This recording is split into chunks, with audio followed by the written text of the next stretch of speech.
دل کے مسلمان بنے, روح کے مسلمان بنے, زبان کے مسلمان بنے. ایک ہندو نے نا کتاب لکھی ہے حضور علیہ الصلوۃ والسلام کے سیرت مبارکہ پر. ہندو نے, وہ ہندو کہتا ہے کہ میں نے نا عجیب منظر دیکھا ہے عرب کے لوگوں کا. ہندوؤں نے نا بڑا خوبصورت میرے محبوب کے بارے میں لکھا ہے. ایک ہندو نے جب حضور کی سیرت پر کتاب لکھی تو کچھ لوگوں نے کچھ اشعار لکھے, تو لوگوں نے کہا تو ہندو ہو کے حضور پہ لکھتا ہے, ہندو ہو کے.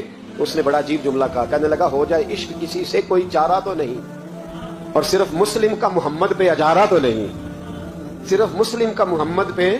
اور پھر کہنے لگا نام و نسب سے اگرچہ ہندو ہوں پر کملی والے میں تیرا سادھو ہوں, کملی والے میں تیرا سادھو, میں تو ساتھ دیوانہ ہوں یا رسول اللہ آپ کا.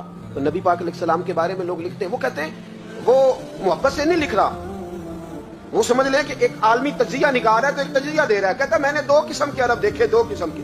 ایک عرب میں نے وہ دیکھے جو اتنے انا پرست ہیں, اتنے خود غرض ہیں, اتنے اپنے ذات کے بت میں الجھے ہوئے ہیں کہ وہ ایک حوض پہ اپنے گھوڑوں کو پانی پلانے گئے, 10 15 20 گھوڑوں کو پانی پلانے گئے ہیں. تو جھگڑا ہو گیا, پہلے میں نے پلانا ہے, میں بڑا چودھری ہوں. اس نے کہا نہیں میں تجھ سے بڑا ہوں, پہلے میں نے پلانا ہے. اس پہ جھگڑا ہوا. وہ غیر جانبدار تجزیہ نگار کہتا ہے اس پہ جھگڑا ہوا, لڑائی ہوئی, قتل ہوئے. اتنے قتل ہوئے کہ یہ قتل نسلوں تک چلے, نسلوں تک یہ قتل آگے بڑھے. وہ کہتا ہے ایک میں نے وہ عرب دیکھے. اور پھر کچھ عرصے کے بعد مکے اور مدینے میں اللہ نے اپنے نبی کو بھیجا, مصطفیٰ کریم علیہ السلام آئے. کہتا پھر انہی عربوں کا میں نے ایک اور رنگ بھی دیکھا, انہی عربوں کا میں نے ایک اور رنگ. وہ جو گھوڑے کو پانی پلانے پر لڑ رہے تھے, آج میں نے دیکھا کہ ایک جنگ کے موقع پر 3 صحابہ یا 7 صحابہ زخمی پڑے, زخموں سے چور ہیں. ایک آدمی پانی کا پیالہ لے کے آیا, ایک کو کہا پانی پی لو, زخمی ہو, شدید زخمی ہو, نزا کا عالم ہے, تھوڑی دیر میں ہو سکتا ہے شہادت نصیب ہو, پی لو. کل جو گھوڑے کو کہتا تھا پہلے میں نے پلانا ہے, میں نے پلانا ہے, آج وہی قوم میں نے عجیب رنگ دیکھا, کہا پانی پی لو. تو کہنے لگا یار میں تھوڑا زخمی ہوں, یہ جو میرے ساتھ لیٹا ہے یہ زیادہ زخمی ہے, پہلے اس کو پلا دے, میرے بھائی کا بھلا ہو جائے. کہتا پانی لے کے اس کے پاس پہنچے, اس کو کہا تو پی لے. تو وہ کہنے لگا نہیں میں زخمی ضرور ہوں پر جوان ہوں, یہ میرے ساتھ جو صحابی لیٹے ہیں یہ زخمی بھی ہیں, بوڑھے بھی ہیں, ان کو پہلے پلا. میں بات کہتا ہے میں تیسرے کے پاس گیا تو اس نے کہا نہیں یار چوتھے کو پلا, وہ زخمی بھی ہے, بیمار بھی ہے, اسے زیادہ ضرورت ہے. کہتے چوتھے کے پاس گیا تو وہ تڑپ اٹھا, کہنے لگا 5ویں کو پلا, اس لیے کہ اسے زخم مجھ سے پہلے لگا ہے, اس کا جہاد بھی مجھ سے سخت ہے. کہتے اس کے پاس گیا تو کہنے لگا یار 6 کے پاس چلا جا, اس لیے کہ اس کا وقت مجھے زیادہ قریب لگ رہا ہے. کہتے میں 6 کے پاس گیا تو وہ بول اٹھا, کہنے لگا وہ 5 جس رسول کا کلمہ پڑھتے تھے میں بھی اسی محمد کا ماننے والا ہوں, تو مجھے نہ پلا 7ویں کو پلا.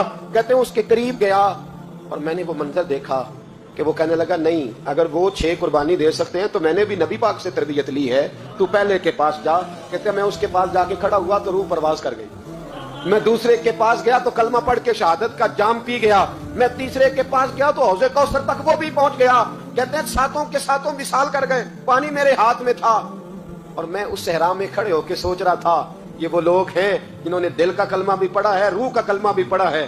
یہ ان کا صرف وجود نہیں جھکتا رب رسول کی بارگاہ میں, جب یہ جھکتے ہیں تو ان کے دل بھی جھکے ہوئے ہوتے ہیں, ان کی روحیں بھی جھکی ہوئی ہوتی. حالات بدل میرے بھائی. ایک زمانہ وہ تھا جب حضرت عمر فاروق کی لونڈی نے کلمہ پڑھا. ہاں حضرت عمر لونڈی نے کلمہ پڑھا تو حضرت عمر نے اسے الٹا لٹکا لیا, درے مارتے. بی بی کہتی عمر مجھے اتنا مارتے کہ مارتے مارتے تھک جاتے, پھر پانی منگاتے, پانی پی کے پھر مارتے, پھر مارتے. یہ وہی عمر ہے جو کہتے جو کلمہ پڑھے گا گردن کاٹ دوں گا. یہ وہی عمر ہے جو کوئی غریب مسکین قریب نہیں پھٹک سکتا تھا, لونڈی کو دروں سے مارتے. وہی عمر کلمہ پڑھ گئے. اور پہلے تو ایک قبیلے کے سردار تھے نا بھائی, پہلے ایک قبیلے کے سردار تھے, الٹا لٹکا کے مار. چاہیے تھا نا جب امیر المومنین بنتے زیادہ سخت ہو جاتے اور ان کے اندر سختی آتی. امیر المومنین بن گئے. 24 لاکھ مربع میل پر حکومت, 24 لاکھ مربع میل کا حکمران, چہرے پہ نقاب پہنا, کنز الاموال میں روایت موجود. وہی عمر جو کل غریب عورت کو دروں سے مارتے ہیں, وہی عمر. انقلاب آ گیا, سوچ بدل گئی, نگاہ اور دل مسلمان ہو گئے. عمر گزر رہے ہیں, ایک گھر سے بچوں کے رونے کی آواز آئی, چہرے پہ نقاب پہنے عمر رک گئے. افلا غلام ساتھ تھا, کہنے لگے پتہ کر کوئی مسئلہ ہے. دروازے پہ دستک دی. بی بی تیرے بچے کیوں روتے؟ کہنے دوڑ جاؤ. کون ہوتے ہو؟ تمہیں کیوں بتاؤں؟ غریب ہر ایک کو نئی داستان بتائیں. ابھی ایک جماعت آ گئی, مجھے بتاؤ میں حل کروں گا. پھر دوسرا آ گیا زخم ٹٹولنے, مجھے بتاؤ میں کس کس کے سامنے زخم کھولیں, کس کس کو بتائیں.